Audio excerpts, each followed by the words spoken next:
A debate con Juan Carlos Zúñiga. Esta tarde nos acompaña en el Mega Noticias Debate Bernardo Bolaños Guerra, profesor investigador del Departamento de Humanidades de la Universidad Autónoma Metropolitana, Aldo Muñoz Armenta, académico de la Facultad de Ciencias Políticas y Sociales de la Universidad Autónoma del Estado de México. Gracias, Bernardo, gracias, Aldo, por estar con nosotros esta tarde en Mega Noticias. Bernardo, me gustaría iniciar con usted. ¿Cómo cierra este gobierno? ¿Cómo está cerrando este gobierno en materia de combate a la corrupción?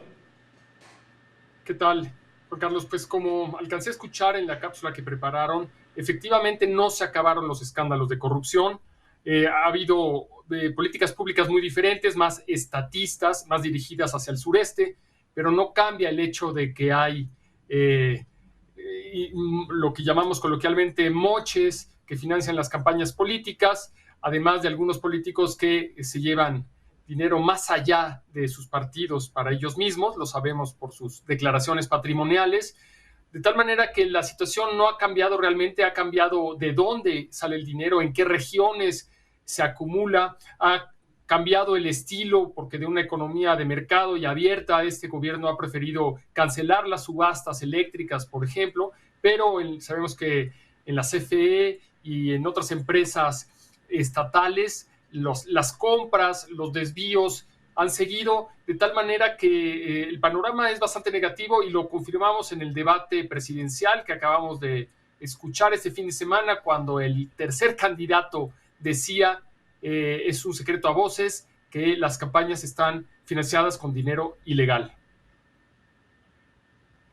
Sí, gracias, Bernardo, por este primer comentario. Aldo Muñoz Armenta, si quisiéramos caracterizar la política anticorrupción de la administración saliente, de la administración del presidente Andrés Manuel López Obrador, ¿qué podemos destacar? ¿Qué es lo que se puede destacar de su política anticorrupción?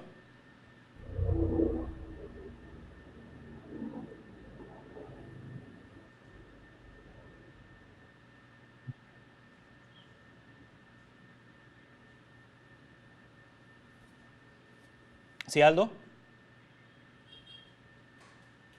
Sí, parece que tiene en silencio su audio. ¿Sí? Sí, le decía que adelante, Aldo. Pasa a un segundo plano la política de combate a la corrupción. Se privilegia la política de apoyos sociales de forma directa a sectores vulnerables. Se privilegia las megaobras, pero hay como un terreno bastante minado en el tema de corrupción por dos razones fundamentales que se administra políticamente a lo largo de este gobierno. Una es que la revisión de las cuentas públicas podría afectar a opositores, lo cual podría traducirse eventualmente en una supuesta o en una idea de persecución a personajes de otros colores.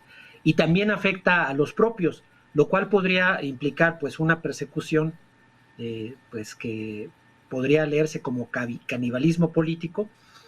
Y esto, por supuesto, desalienta o por lo menos deja para un segundo plano las políticas o la idea de combatir la corrupción de manera frontal.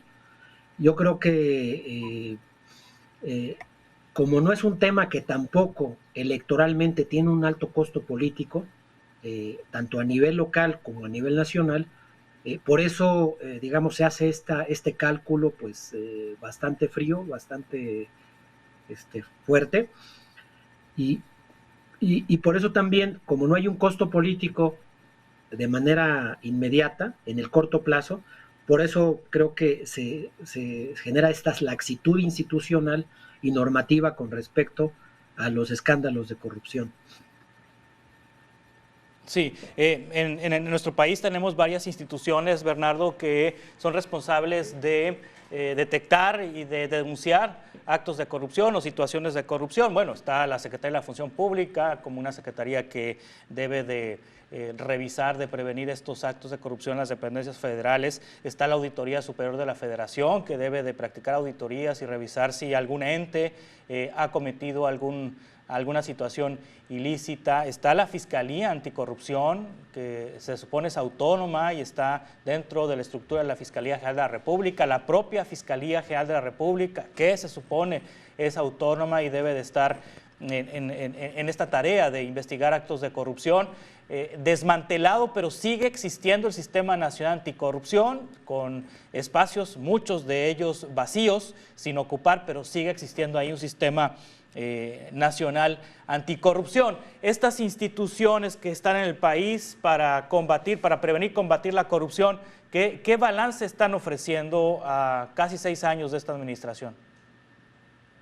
Bueno, durante este sexenio las leyes cambiaron en algunos casos, pero incluso las que no cambiaron dejaron de aplicarse. Es decir, las licitaciones, que son los concursos para que las mejores empresas, los mejores proveedores, los productos más baratos fueran adquiridos por el sector público, por el gobierno, esas licitaciones fueron en gran proporción totalmente ignoradas mediante asignaciones directas. Es decir, se eligieron a los proveedores amigos, parientes, no importando que fueran incompetentes, que tuvieran mala reputación, de tal manera que no podemos decir que es un problema de las leyes. Ahí está la obligación de llevar a cabo licitaciones, concursos y elegir de manera imparcial a las mejores propuestas, pero se ignoró olímpicamente. Y bueno, ahora estamos escuchando las alternativas. Una de las candidatas propone quitar claramente la autonomía al Sistema Nacional Anticorrupción, que, como bien indicas, no ha sido implementado adecuadamente, pero bueno, sería gravísimo que nos sintamos derrotados y aceptemos que la instancia anticorrupción dependa directamente de la futura presidenta o el presidente. De tal manera que ya no es un problema de leyes, es un problema de cinismo político, es un problema de que la sociedad toleramos este tipo de actitudes que han supuestamente, por una legitimidad de 30 millones de votos, eso hacía que la ley no sea la ley, pero yo creo que ya después de 6 años nos dimos cuenta que no fue una buena ruta y que tenemos que volver a exigirle a quien sea, gane quien gane y con los votos que gane, que cumpla la ley, que haya licitaciones abiertas, que gane el mejor, que la fiscalía tenga a alguien responsable, que no se dedique a hacer asuntos personales y atacar a sus enemigos personales, mientras el crimen organizado y la corrupción política campean por el país. Todo eso tenemos que ocuparnos, pero quizá no es un asunto de leyes como de política y de ciudadanía. Nos toca exigirlo ahora. Sí, esta administración, Aldo Muñoz Armenta, podemos decir que no quiso ver por el espejo retrovisor, porque no es suficiente el castigo a la estafa maestra, por ejemplo, el caso Odebrecht, el caso, varios casos de corrupción de la administración anterior de Enrique Peña Nieto, la Casa Blanca, en fin, algunos casos que heredaron en la administración actual de la anterior de Enrique Peña Nieto. Hay cuentas que quedan pendientes de saldar de esa administración, Aldo. Juan Carlos, aquí el problema se vuelve muy complejo porque no depende solamente de una instancia administrativa, la resolución de los casos. Están involucrados el Poder Judicial Federal, están involucrados los poderes judiciales de los estados, están involucradas instancias administrativas, contralorías, está involucrada, como hace un momento, la Auditoría Superior de la Federación, las auditorías estatales de fiscalización de los congresos locales, y en todos estos espacios, Juan Carlos, hay una captura de parte de los partidos, tanto los mayoritarios como los minoritarios, sobre lo que los informes deben de reportar. Y esto significa, a grandes rasgos, un pacto entre políticos, entre líderes partidistas, entre líderes parlamentarios, sobre el tipo de fiscalización y sobre el tipo de rendición de cuentas que se debe entregar a la sociedad. En la medida en que los nombramientos de los organismos de fiscalización o de combate a la corrupción estén en manos de los partidos, esto puede dar pauta a pactos, a acuerdos pues ilícitos sobre los alcances de la fiscalización y sobre los alcances de la criminalización de los expedientes. Y luego, Juan Carlos, una vez que llegan al Poder Judicial, los pactos no terminan. Tanto en el fuero común como en el fuero federal hay como presión sobre los jueces, tanto en el área administrativa, hablando de tribunales administrativos, como de tribunales del ámbito penal, sobre el alcance que pueden tener estos pactos. Y desgraciadamente este tipo de situación ha frenado por mucho pues la judicialización y pues la posibilidad de que se sentencie a quienes han incurrido en el uso indebido de recursos. Yo creo que digamos, las instituciones que tenemos formalmente están muy limitadas, entre otras cosas, porque quien tiene la última palabra no son los jueces, no son los ciudadanos, sino los políticos que de alguna manera pues influyen o intervienen indebidamente en el desarrollo de los casos de los que hemos estado discutiendo. Vamos a continuar con esta conversación en un par de minutos. Estamos con Bernardo Bolaños Guerra, con Aldo Muñoz Armenta en Mega Noticias a Debate.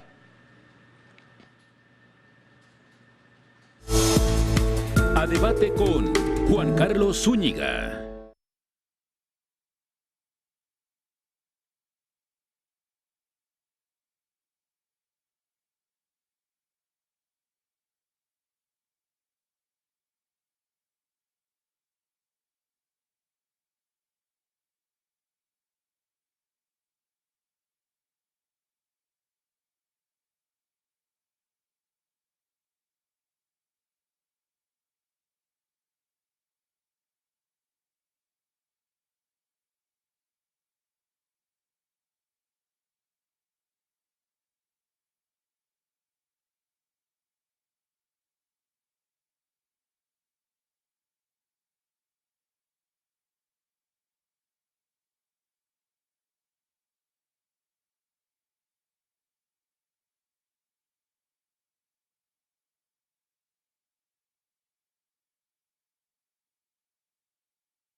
A Debate con Juan Carlos Zúñiga. Continuamos en Mega Noticias a Debate con la extinción de los fideicomisos en 2020. La ciencia y la tecnología fueron las grandes perdedoras.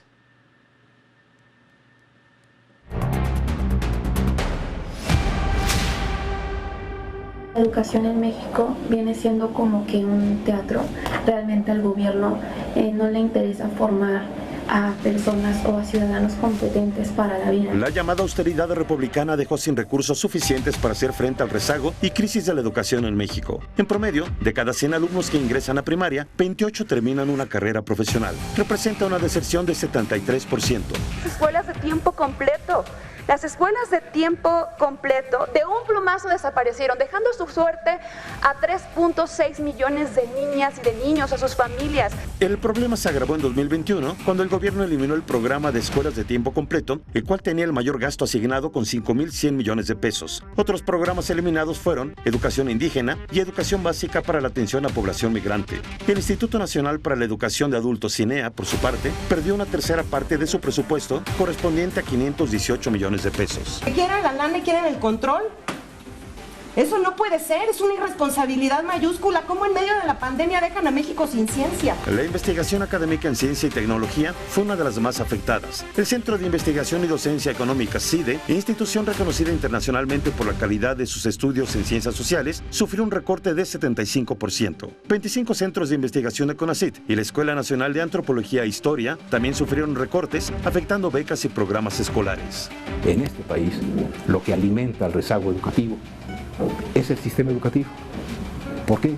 Por injusto, por desigual, porque le damos la peor educación al que más lo necesita. Con la extinción de los fideicomisos en 2020, la ciencia y tecnología fueron las grandes perdedoras. De los 109 fideicomisos, 65 estaban destinados a impulsar proyectos de CONACYT, los cuales sumaban casi 25,000 millones de pesos. El presupuesto destinado a la ciencia en este sexenio es apenas de 0.4% del Producto Interno Bruto, cuando la recomendación del Banco Mundial es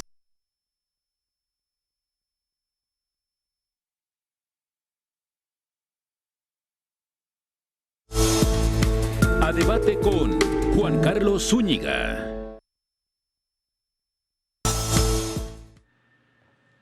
Y se suma a esta conversación Ana Vanessa Cárdenas, analista de la Universidad Finisterre. Gracias, Ana Vanessa, por estar con nosotros esta tarde en Mega Noticias. También con nosotros Bernardo Bolaños Guerra, profesor investigador del Departamento de Humanidades de la Universidad Autónoma Metropolitana, y Aldo Muñoz Armenta, académico de la Facultad de Ciencias Políticas y Sociales de la Universidad Autónoma del Estado de México. Ya hemos platicado sobre el tema corrupción, vamos a analizar ahora el tema educativo y posteriormente el tema de la migración, pero bueno, también Ana Vanessa Cárdenas, como analista, ha estado usted involucrada en temas de relaciones internacionales, de migración, experta en asuntos de relaciones exteriores, pero está usted vinculada también, Ana Vanessa, a temas educativos. ¿Cómo cierra esta administración?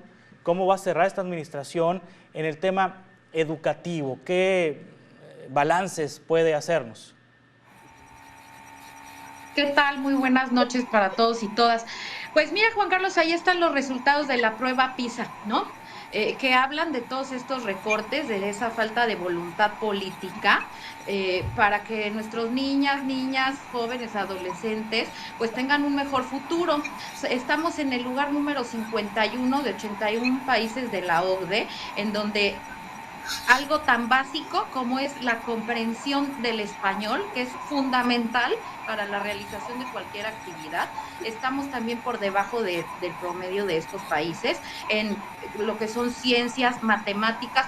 Todos los indicadores están por debajo de la media. ¿Esto qué quiere decir? Que estamos teniendo alumnos, un 99% que no llegaron ni siquiera al alto o medio rendimiento. Solo un 1% tiene un alto rendimiento, es decir, que los puede hacer competitivos a nivel internacional y que tienen la capacidad crítica, analítica para sobrevivir ante situaciones de la vida diaria, ya ni siquiera digamos para emprender trabajos o labores que requieran un cierto nivel más alto de desarrollo de sus capacidades intelectuales. Muy conveniente para que no sean gobiernos criticados y analizados con una sociedad pues que tiene estos indicadores, pero también es importante señalar que también esto que se mencionaba hace un momento acerca del recorte que se hace a los institutos de investigación, de desarrollo, ¿no? Que tienen un impacto también en el avance y en la generación de nuevas propuestas que se adapten a la realidad nacional. Entonces, no es solamente las nuevas generaciones, sino que estamos perdiendo a nuestros investigadores, a nuestros científicos, que están yendo a otros países. Muchos han decidido dejar la investigación. Entonces, eso habla de un país que enfrenta una realidad en el corto plazo con una población poco calificada. Y si queremos dejar ser un país de maquilas, un país que generador de migrantes a otros países, de fuga de cerebros, pues tenemos que emprender una acción inmediata y no se ve por dónde, ¿verdad? Porque ya vimos las propuestas, las reformas, quitar el Coneval, Mejor Edu, o sea, todo aquello que genera indicadores y datos de cómo estamos, hay que eliminarlo, ¿no? Para que las cifras pues se emitan a través de las secretarías, a través del poder político y no salir de ahí, ¿no? Entonces creo que es muy complicado y muy delicado porque el cambiar a estas generaciones, el mejorar la educación, no tiene un impacto inmediato, va a ser un impacto de 10, de 20 años, para eso necesita haber voluntad política, continuidad política, presupuesto y pues se ve negro. La verdad es que me gustaría hablar más con la esperanza que la experiencia, pero todo lo que hemos venido desarrollando como estrategias en este gobierno, o que han desarrollado, no me sumo, pues indica que vamos a seguir por un muy mal camino. Sí, Bernardo Bolaños Guerra, si algo se ha criticado en materia educativa a las administraciones en nuestro país es que cada sexenio inventa en materia de educación básica un nuevo plan educativo, un nuevo sistema educativo. Acaba de entrar pues el ciclo escolar pasado la nueva escuela mexicana que sustituyó el sistema educativo que había implementado Peña Nieto, pero Peña Nieto también implementó un sistema educativo que echó abajo el sistema educativo que el entonces presidente Calderón promovió, al grado de que entre primero de primaria y tercero de secundaria hay estudiantes que están llevando el plan de Calderón, hay estudiantes que están llevando el plan de Peña Nieto y hay estudiantes que están llevando ahora el plan del presidente López Obrador. ¿Va a convenir volver a cambiar el sistema educativo el próximo sexenio o es rescatable la nueva escuela mexicana? Yo creo que hay indudablemente algunos aspectos rescatables de la nueva política educativa. Había habido en el sexenio de Peña Nieto una turbulencia y violencia en las relaciones entre el sindicato de maestros de las escuelas públicas y el gobierno, que ha disminuido. No hemos visto los muertos, las manifestaciones, los paros que veíamos con Peña Nieto, y eso pues hay que agradecerlo porque los niños tienen clases, pero desde luego la bajísima calidad de los nuevos libros de texto gratuito, las ideas que buscan dar esta escuela abierta un poco a la imagen de la educación que recibieron los hijos del presidente y que recibió la candidata Sheinbaum, es decir, escuelas de izquierda que buscan más que la disciplina, pues la organización de la escuela en asignaturas, se busca más bien el trabajo en equipo, unas didácticas muy diferentes. Yo creo que habrá que retomar de esta experiencia los aspectos positivos, pero efectivamente, como dice Vanessa, no hay evaluación, entonces será muy difícil ver qué funciona y qué no funciona, porque los indicadores no están disponibles. Pero es efectivamente, como tú dices, fue un error, un cambio tan radical. No debemos incurrir en el mismo error y hacer nuevamente un regreso al pasado sin una evaluación de lo que se ha rescatado. Sí, este gobierno, Aldo, le ha apostado a crear nuevas universidades en lugar de apoyar a las que ya existen. ¿Es conveniente seguir con esta política? Mira, a grandes rasgos hay una premisa que pues está por revisarse, de que las universidades, digamos, consolidadas, gastan mucho de sus recursos en cuestiones de infraestructura o en asuntos que tienen que ver con la negociación de los contratos colectivos de trabajo. Y se deja en un segundo plano el aumento de la matrícula o los apoyos a estudiantes que están en situación de rezago, apoyos a estudiantes indígenas, apoyos a estudiantes con algún tipo de discapacidad. Es decir, se presume, en base pues, a cierta información, que buena parte de los recursos adicionales no se destinan a quienes lo necesitan, sino se destinan a otras cuestiones. Y al mismo tiempo la rigidez administrativa y jurídica de las universidades consolidadas dificulta que puedan crecer, porque, digamos, cada peso que entra necesita entrar por ciertos conductos burocráticos que retardan el recurso o lo diluyen. En esa presunción se crean las universidades, esta administración, con la promesa de que los recursos llegarían más rápido y eventualmente tendrían un efecto también inmediato en el aprendizaje. Sin embargo, es tan poco el recurso que se le destinó a las universidades de esta administración que quedaron a deber. No tienen bibliotecas, el personal que se contrata no tiene ninguna seguridad laboral, las aulas no están en las mejores condiciones, el proceso administrativo al que deben sujetarse también quedó limitado porque la propia SEP tiene mucha rigidez en lo que es el reconocimiento de los estudios de licenciatura y de posgrado, y esto limitó a las propias universidades de este gobierno para que los aspirantes a titularse obtuvieran el reconocimiento respectivo. En ese sentido, yo creo que la estrategia no resultó como ellos lo esperaban. Mucha gente, o mucho más gente, entró a las universidades tal como se propuso, pero se toparon con la pared de la propia burocracia que supone la vigilancia administrativa y académica que es la SEP, y en ese sentido hay muchos reclamos, hay muchas frustraciones sobre lo que estas nuevas universidades prometieron y sobre lo que estas nuevas universidades no pudieron entregar.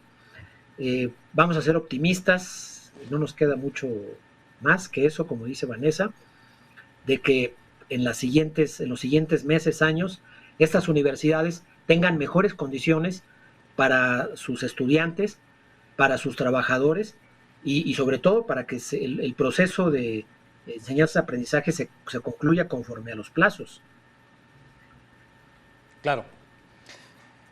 Vamos a continuar con esta conversación. Ahorita, en un par de minutos, estamos con Vanessa Cárdenas, analista de la Universidad Finisterre, Bernardo Bolaños Guerra, profesor investigador del Departamento de Humanidades de la Universidad Autónoma Metropolitana, y Aldo Muñoz Armenta, académico de la Facultad de Ciencias Políticas y Sociales de la Universidad Autónoma del Estado de México. Continuamos en 2 minutos.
A debate con Juan Carlos Zúñiga.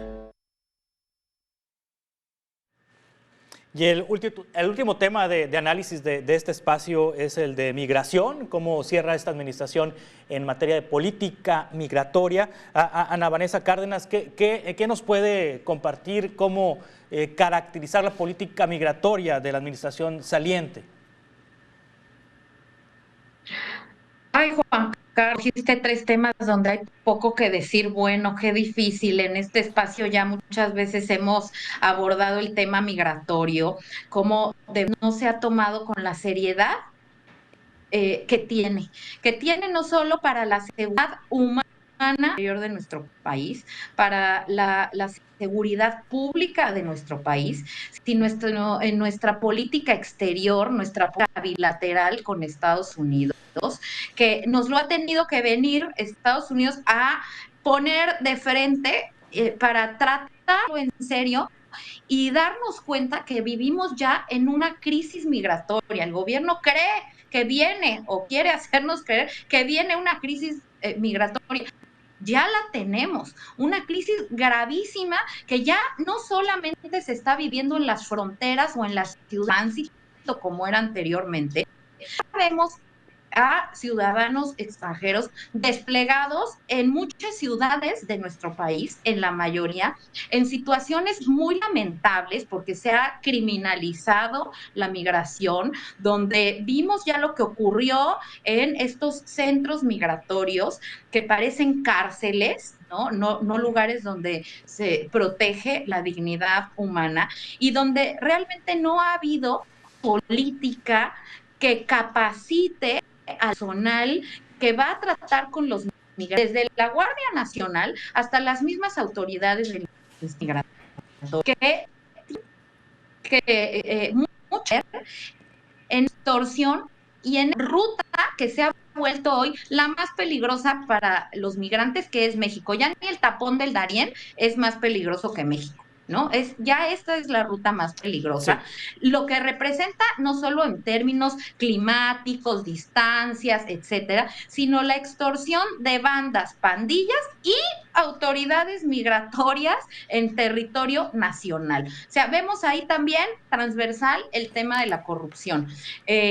Y finalmente, creo que México, además, debería ser un país que liderara y articulara una política regional conjunta, migratoria, sin criminalizar, sin hacer un desborde de recursos en Centroamérica, que más parecen campaña política para extender los programas sociales de México, pero que sí aborde el tema de tener una migración ordenada, una migración, como dictan los organismos internacionales, protegida en términos de derechos humanos, bien regulada, pero también una política que de alguna manera force o presione o dialogue con los países que están expulsando migrantes, no para darles la bienvenida en México. Claro que migrar es un derecho, pero el primer derecho es quedarte en el país en el que naciste si tú quieres, y ese derecho se les está quitando no solamente a los migrantes de Centroamérica, del Triángulo Norte, que son los que tradicionalmente llegan a nuestro país, sino también a los venezolanos, a muchos colombianos y a muchos mexicanos que también se han vuelto migrantes ya no por trabajo, sino porque están huyendo de la situación de inseguridad en nuestro país. Entonces creo que también México tendría que tener una presencia importante en los organismos regionales para presionar a estos países que den realmente las condiciones para que la gente se quede, en lugar de andar teniendo problemas diplomáticos con Perú, con Bolivia, con Ecuador, en un momento en el que es fundamental, y con esto yo condeno totalmente lo que ocurrió en Ecuador, pero hay otros problemas que ya venían de antes, ¿no? Y esto que ahora tenemos que usar visa para Perú. No es buen momento para estar teniendo esas crisis diplomáticas cuando tenemos problemas muy importantes que son las nuevas amenazas a la seguridad internacional, como el crimen organizado y como la migración, que sin que la migración se criminalice, sí es cierto que también ha de alguna manera aflorado los temas de seguridad en los países que estamos siendo receptores, porque hoy somos receptores, ya no somos un país de tránsito. Sí, ya me queda ya poco tiempo. Bernardo Bolaños, me gustaría una reflexión en un minuto, por favor. Yo sé que es poco el tiempo, de cómo hacer para que México tenga una política migratoria propia y no baile al son de lo que la Casa Blanca le dicte, porque al principio de esta administración había una política migratoria pues de puertas abiertas y pues ya eso a los meses cambió. Pero en un minuto, por favor, una reflexión, Bernardo. Pues simplemente diría que tenemos experiencias en el pasado en las que la migración benefició a México. Por ejemplo, los refugiados guatemaltecos que se establecieron en la península de Yucatán, con la ayuda internacional se logró que varios poblados mayas tuvieran servicios públicos que beneficiaron a los pobladores mexicanos y también a los migrantes que se acogieron gracias a esos programas internacionales. Tenemos que pensar en eso, en cómo la migración también nos puede ayudar a conseguir recursos internacionales y obviamente que en el mediano plazo es muy positivo tener, como hay en Houston, como hay en Nueva York, el barrio haitiano, la comida que podamos comer centroamericana en un barrio o un barrio colombiano. Hay que abrirnos a ser más cosmopolitas. Sí, una reflexión final sobre este tema, Aldo, por favor, en un minuto. Mira, Juan Carlos, como es un negocio transnacional, va más allá de las voluntades que haya en los países centroamericanos o en México, involucra trata de blancas, involucra tráfico de personas, involucra tráfico de drogas. Es decir, en la medida en que México busque un acuerdo transnacional para atajar esta problemática que es más compleja que la política pública migratoria de un solo país, yo creo que puede dar buenos frutos. Y un poco comparto con Bernardo la idea de que se pueda extraer lo mejor de quienes llegan a México, su cultura, su comida, etcétera. Gracias, Ana Vanessa, Bernardo, Aldo, estamos en contacto para futuras conversaciones. De esta manera concluimos este espacio.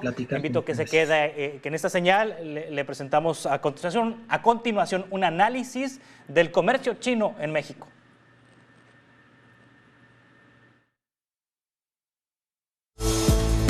A debate con Juan Carlos Zúñiga.